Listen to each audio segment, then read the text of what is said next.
মাত্র ৩৫ বলেই সেঞ্চুরি করে পুরো ক্রিকেট বিশ্বকেই বড় ধরনের বিস্ময় উপহার দিলেন বিস্ময় বালক বৈভব সূর্যবংশী।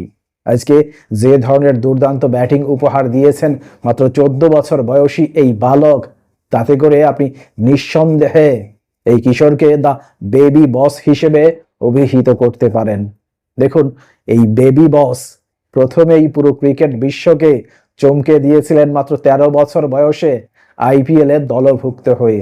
কারণ এর আগে কখনোই আর কোনো ক্রিকেটার এত কম বয়সে আইপিএল এ দলভুক্ত হয়নি।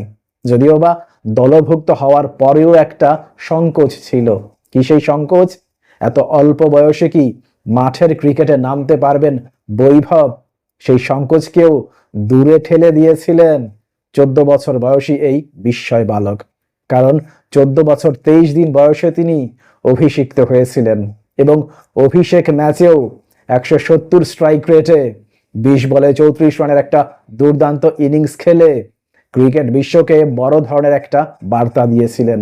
কি সেই বার্তা? অপেক্ষা করুন, আমি আসছি, খুব শীঘ্রই ক্রিকেট বিশ্ব শাসন করব। মজার বিষয় হচ্ছে, নিজের তৃতীয় ম্যাচে এসেই একাধিক রেকর্ড নিজের করে নিলেন বৈভব। প্রথম রেকর্ড, আইপিএলে সর্বকনিষ্ঠ খেলোয়াড় হিসেবে সেঞ্চুরি আদায় করে নেয়া। আজকে মাত্র ১৪ বছর ৩২ দিনে তিনি এই সেঞ্চুরি অর্জন করলেন এবং এক্ষেত্রে তিনি পেছনে ফেললেন মনীষ পান্ডেকে। মনীষ পান্ডে ২০০৯ সালে ১৯ বছর ২৫৩ দিন বয়সে আইপিএল এ সেঞ্চুরি করেছিলেন।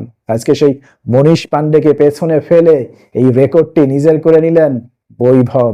এর বাইরে আইপিএল ইতিহাসে দ্বিতীয় দ্রুততম সেঞ্চুরির মালিকও এখন বৈভব।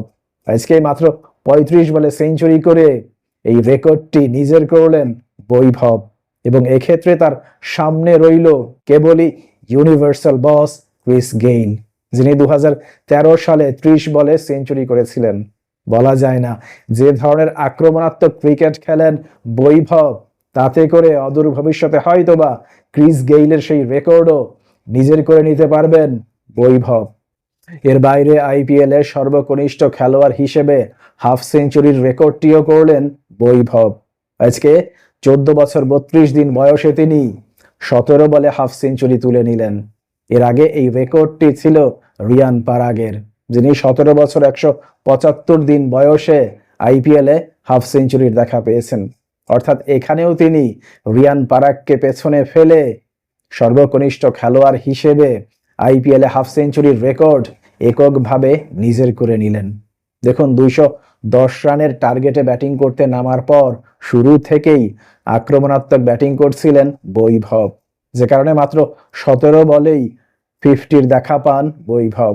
পরবর্তীতে সময় যত গড়িয়েছে আক্রমণের মাত্রা ঠিক ততটাই বৃদ্ধি পেয়েছে এবং আক্রমণের মাত্রা এতটাই বৃদ্ধি পেয়েছিল যে করিম জান্নাতের এক ওভারেই তিনি ৩০ রান তুলে নেন।